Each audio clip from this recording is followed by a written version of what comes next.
3'e 3 basketbol. 3'e 3 basketbolda follar. 3'e 3 basketbol idman oyununda olan follar haqqında ətraflı məlumat əldə etmək istəyirsinizsə, mütləq şəkildə bu videonu axıra kimi izləyin. Başlayaq. 3'e 3 basketbolda basketboldan fərqli olaraq bilirik ki, oyuncular üçün fərdi fol limiti yoxdur. Basketbolda bir oyuncu 5 fərdi fol edirsə, oyundan kənarlaşdırılırdı. Lakin burada belə bir qayda yoxdur. Yəni 6 dəfədə, 7 dəfədə bir oyuncu qaydanı pozarsa, bu zaman oyuncu oyundan kənarlaşdırılır. Lakin komanda üçün limit var, bəli. Komanda üçün limit neçədir? Komanda üçün limit 6'dır. Limit 6'dır. 6-cı qayda pozuntisi zamanı cərimə açığı təyin olunmur. 7-dən başlayaraq 7, 8 və 9-cu qayda pozuntuları zamanı 2 cərimə atışı və top qalır rəqib komandada. Lakin 10-cu qayda pozuntusundan başlayaraq 10, 11 və s. qayda pozuntularında isə ondan başlayaraq 10 daxildir bura. 2 cərimə atışı plus topa yerlənmə haqqı. Yəni komanda 2 cərimə atışını yerinə yetirir, top da elə həmin komandada qalır. Gəlin ilk olaraq 3'e 3 basketbolda basketbollar haqqında məlumat verək. 3'e 3 basketbolda basketboldan fərqli olaraq bu limit basketbollara təsir göstərir. Amma basketbolda belə bir qaydamız yox idi. Necə təsir göstərir? Gəlin baxaq. İlk olaraq deyək ki, komanda üçün limitdə olmayıb. Əgər komanda üçün limitdə olmayıbsa, gəlin burada qeyd edilməsi üçün 6,75 metrlik xətt daxilindən topu səbətə atarkən oyunçuya qarşı qayda pozuntusu olur və atış uğurlu olur. Atış uğurlu olacaqsa bir xal plus bir cərimə atışı. Xal sayılır, əlavə bir cərimə atışı. Top səbətə düşmürsə, bu zaman bir cərimə atışı təyin olunur.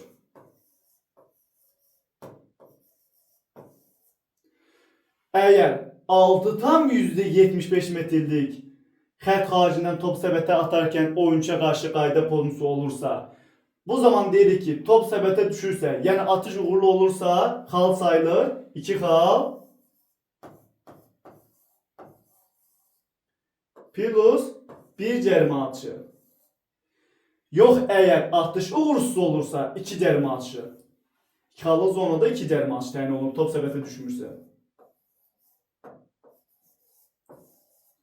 Bu oldu bu qaydamız, əgər limitdə olmayıbsa. Yaxşı, komanda üçün limitdə olsa necə? Əgər komanda üçün limitdə olursa, 6,75 metrlik xətt daxilindən topu səbətə atarkən oyuncuya qarşı qayda pozuntusu olur. Bu zaman deyirik ki, atış uğurlu olursa bir xal plus burada 2 cərimə atışı.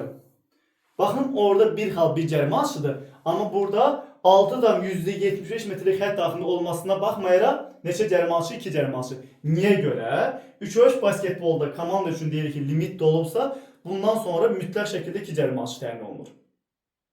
Ona görə top səbətə düşsə belə 2 cərimə atışı. Top səbətə düşmürsə, bu zaman neçə? 2 cərimə atışı təyin olunur.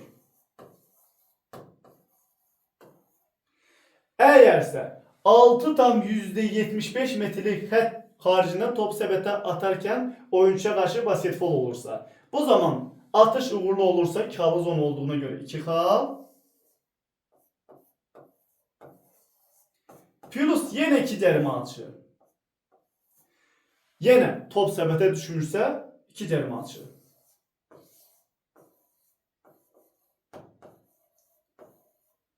Gördüyünüz kimi limit basketbollara təsir göstərir.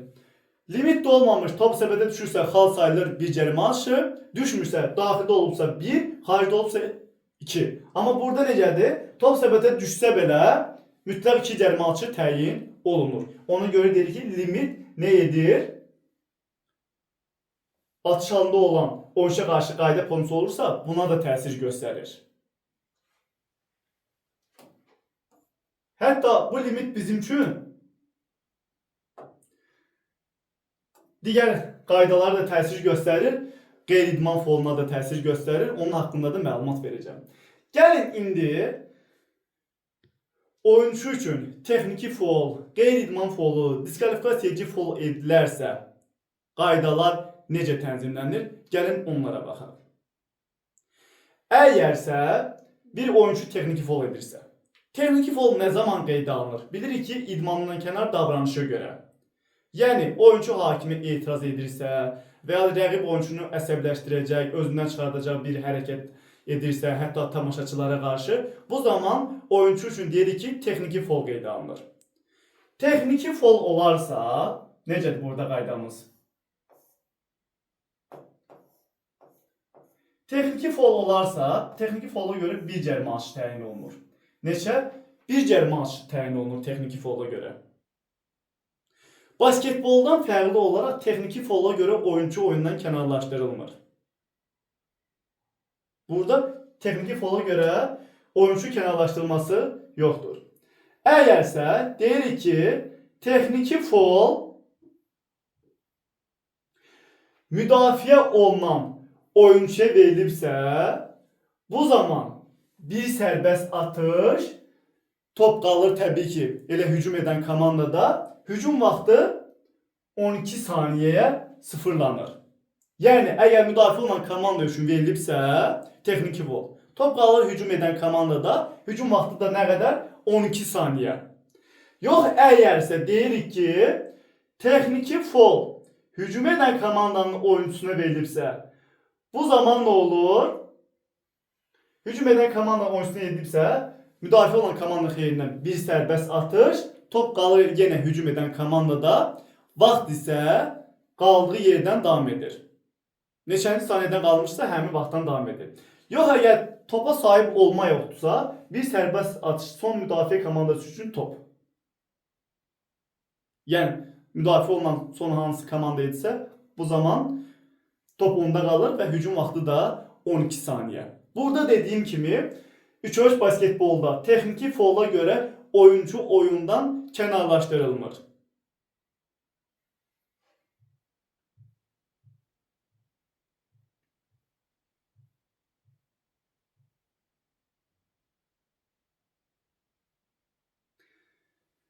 Bu oldu bizim üçün texniki fol.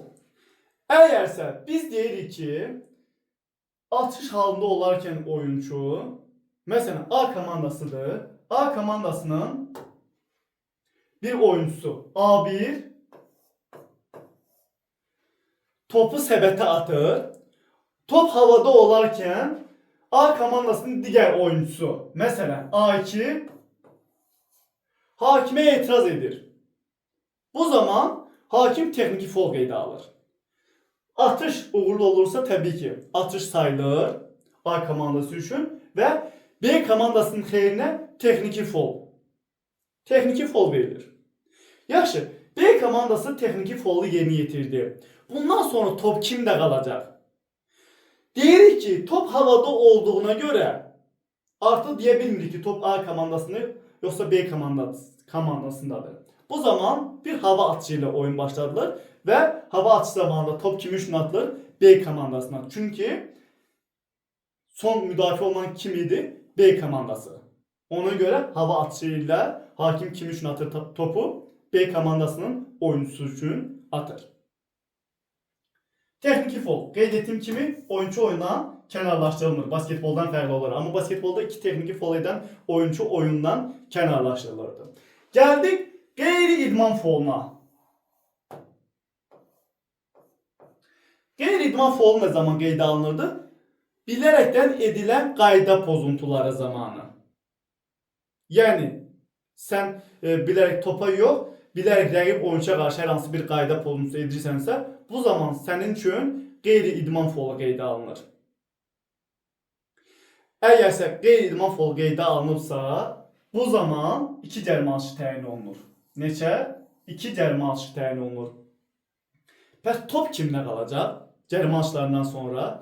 Baxın, əgərsə oyuncunun ilk qeyri-idman foludursa, bu zaman deyirik ki, 2 cərimə atışı top qalır rəqib komandada. 2 cərimə atışı top qalır rəqib komandada. Yox əgərsə oyunçunun ikinci qeyri-idman fauludsa, bu zaman bilirik ki oyuncu oyundan diskvalifikasiya olunur və rəqibin xeyrinə 2 cərimə atışı plus topa yiyələnmə haqqı. Basketbolda isə necə idi? İstər birinci qeyri-idman faulu olsun, istər ikinci qeyri-idman faulu olsun. Bir mənalı 2 cərimə atışı topa yiyələnmə. Lakin burada birinci qeyri-idman faulunda top kimdə qalır? Rəqibdə. İkinci qeyri-idman faulunda isə cərimə atışlarını yerinə yetirən komandada qalır. 2 qeyri-idman faulu edən oyuncu qeyd etdiyimiz kimi birbaşa oyundan diskvalifikasiya olunur. Lakin bir qaydamız var ki, biz qeyd etdik ki, birinci qeyri-idman faulundan sonra top rəqibdə qalır. Lakin istisna hallarımız var. İstisna hal da nədir? 10-cu qayda pozuntusu. Biz qeyd etdik ki, 3-4 basketbolda komanda əgərsə 10 dəfə qaydanı pozubsa, ondan başlayaraq rəqibin xeyrinə 2 cərimə atışı plus topa yiyələnmə haqqı verilir. Baxın, bu qeyri-idman fauluna da təsir göstərir. Əgərsə oyuncu ilk qeyri-idman faulunu edibsə, komandanın limiti də 10-a çatıbsa, bu zaman 2 cərimə atışı həm də topa yiyələnmə haqqı veriləcək. Hətta 10 yox, 8-ci qayda pozuntusu olarsa, 9-cu qayda pozuntusu idisə belə, əgər qeyri-idman faulu edilirsə, ilk qeyri-idman faulu edilsə belə 2 cərimə atışı plus topa yiyələnmə haqqı. Deyəcəksiniz 8-cidə niyə? Qeyri-idman faulu komanda fauluna da təsir göstərir. Texniki faul 1 faul olaraq qeyri-idman fauludur. Diskvalifikasiya edici faul isə 2 faul olaraq komanda fauluna təsir göstərir. Məsələn, komanda 8 dəfə ilə birinci qaydanı pozur və oyuncu ilk qeyri-idman faulunu edir. Bu zaman 8 üstə gəl 2 deyil, 8 üstə gəl 2 də 10 edir. Ona görə 10-cu qayda pozuntusu olubsa, bu zaman 2 cərimə atışı plus da topa yiyələnmə haqqı veriləcək. Deyək ki, oyunun sonu üçün siqnal verilən anda, oyunun başa çatması üçün siqnal verilən anda bir oyuncuya qarşı həmin anda qeyri-idman faulu edilir. Eyni anda siqnal verilən anda qeyri-idman faulu edir oyuncu. Bu zaman mütləq şəkildə həmin qeyri-idman fauluna görə 2 cərimə atışı təyin olunur. Deyək ki, hesab A komandasında 16'dır, B komandasında 14'dür. A komandası qeyri-idman faulu edir. Siqnal verilən anda, oyun başa çatması üçün siqnal verilən anda. Bu zaman 2 cərimə atışı təyin olunur. B komandasının oyuncuları əgərsə birini və ya da ki hər ikisini qaçdırırsa, heç birini yerinə yetirmirsə, bu zaman bu hesabla oyun başa çatır. 16-14 oyun başa çatır. Yox, əgər B komandası hər iki cərimə atışını uğurla yerinə yetirə bilirsə, bu zaman necə olur? Təbii ki 16-16 olduğuna görə hesab bu olacaq 2. 16-16 oyun gedəcək müddətsiz overtime'da. Overtime'a. Hara gedəcək? Müddətsiz overtime'a gedəcək. Baxın, burada əsas məsələ nədən ibarətdir? Əgər müddətsiz overtime'a gedəcəksə, oyun necə başladılacaq? Yəni pozisyon haqqı veriləcəkmi? Necə olacaq? Baxın, burada nəyə baxırıq biz? Bu anda qeyri-idman fauluna görə 2 cərimə atışı təyin olundu və ikisi də uğurlu olduğuna görə hesab bərabərləşdi və oyun getdi müddətsiz overtime'a. Son olaraq nə oldu burada? Qeyri-idman faulu. Qeyri-idman faulundan sonra da oyun necə bərpa olunurdu? Birinci qeyri-idman fauludsa sadəcə 2 cərimə atışı top rəqibdə qalacaqdı. Düzdürmü? Amma ikinci qeyri-idman fauludsa 2 cərimə atışı topa yiyələnmə. Burada da baxın elə bu qayda tətbiq olunur. Müddətsiz overtime'a gedəndə oyun, əgərsə oyuncu üçün ikinci qeyri-idman faulu idisə və ya da ki bu limit dolmuşdursa, top kimdə olacaq? B komandasında. Yəni pozisyon haqqı kimdə olacaq? B komandasında olacaq. Yox, əgərsə birinci qeyri-idman faulu idisə oyuncu üçün, bu zaman püşkatmanın nəticəsinə uyğun olaraq. Məsələn, deyək ki, birinci əsas vaxtda daha doğrusu B komandası püşkatmada qalib gəlmişdi, pozisyon B'də olubsa, artıq müddətsiz overtime'da A başlayacaq. Baxın, burada da qeyri-idman faulu müddətsiz overtime'da təsir göstərəcək. Və gəldik sonuncu diskvalifikasiya edici faul. Ən ağır cəzadır. Çölç basketbolda da. Basketbolda da, çölç basketbolda da deyir ki, ən ağır cəzadır. Diskvalifikasiya edici faul nə zaman qeydə alınır? Xüsusi amansızlıqla edilən qayda pozuntuları zamanı. Tamaşaçılara, məşqçilərə qarşı edilən qeyri-etik davranışlar zamanı təyin olunur. Bu zaman bilirik ki, oyuncu birbaşa oyundan xaric edilir. Birbaşa oyundan xaric edilir. Və rəqibin xeyrinə 2 cərimə atışı təyin olunur. 2 cərimə atışı plus topa yiyələnmə haqqı. 2 cərimə atışını yerinə yetirirsən, əlavə olaraq jackbolla oyuna başlayırsan. Yəni pozisyon haqqı səndə olur. Ən ağır cəzadır diskvalifikasiya edici faul. Elə birincisində də oyuncu oyundan kənarlaşdırılır.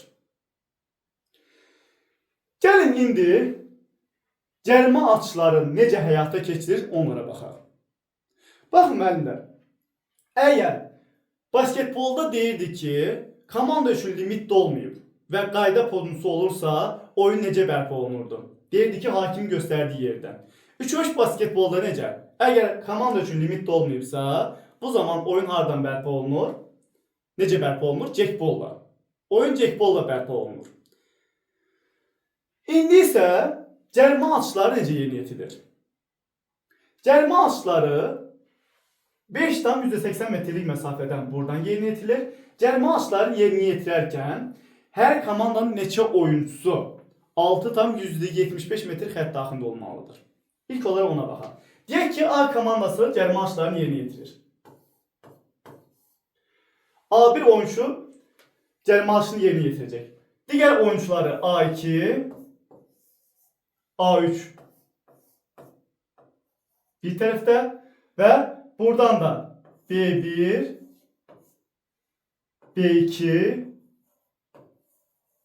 B1, B2 digər tərəfdə, B3 isə xaricdə dayana bilər. Baxın müəllimlər, müdafiə olan komandanın cərimə atışlarını yerinə yetirən yox, digər komandanın bir oyuncusu 6,75 metrlik xətt xaricində dayana bilər. Amma istəsə burada da dayana bilər. Yəni bu da qayda pozuntusu deyil. O demək deyil ki, burada da dayana bilməz. Amma əksər hallarda çox vaxt xaricdə dayanır. Niyə görə dayanır xaricdə? Çünki deyir ki, müdafiə olan komanda topun reboundunu aldısa, mütləq şəkildə nə etməlidir? 6,75 metrlik xətt xaricinə çıxmalıdır. Ona görə. Aydındır? Amma cərimə atışları yerinə yetirən komandanın hər iki oyuncusu onsuz da 6,75 metr xətt daxilində dayana bilər. Cərimə atışlarını yerinə yetirərkən oyuncu cərimə atış xəttini tapdalaya bilməz. Və cərimə atışlarını yerinə yetirərkən top əldən çıxdıqdan sonra belə top səbətə təmas edənə kimi o xətti tapdalaya bilmir. Hakim fitindən sonra 5 saniyə ərzində yerinə yetirilməlidir cərimə atışları. Bir də basketboldan olduğu kimi 3-3 basketbolda da əgərsə cərimə atışlarından sonra top elə cərimə atışlarını yerinə yetirən komanda da qalacaqsa, bu zaman bunlar daxildə dayanmır. Harada dayanırlar? Hamısı A2, B2, A3, deyək ki, bu da B1'dir. Ne oldu? Cərimə atışlarını yerinə yetirən oyuncudan başqa digər oyuncular oldu harda? 6,75 metrlik xətt xaricində. Bu da hansı hallarda baş verir?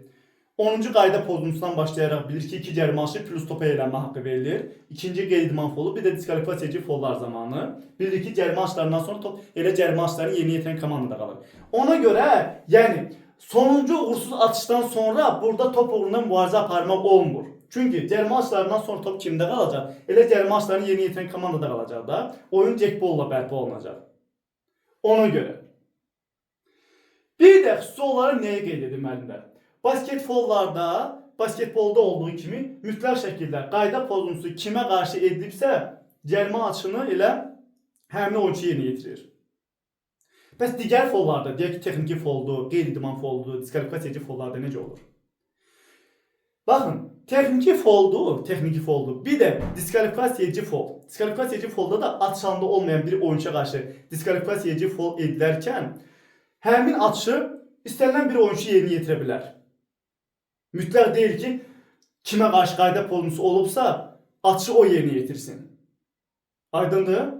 Amma diskvalifikasiya edici folda da atış halında olan bir oyuncuya qarşı diskvalifikasiya edici fol edibsə, bu zaman necədir qaydamız? Mütləq şəkildə elə həmin oyuncu kimə qarşı edilibsə, həmin oyuncu yerinə yetirməlidir.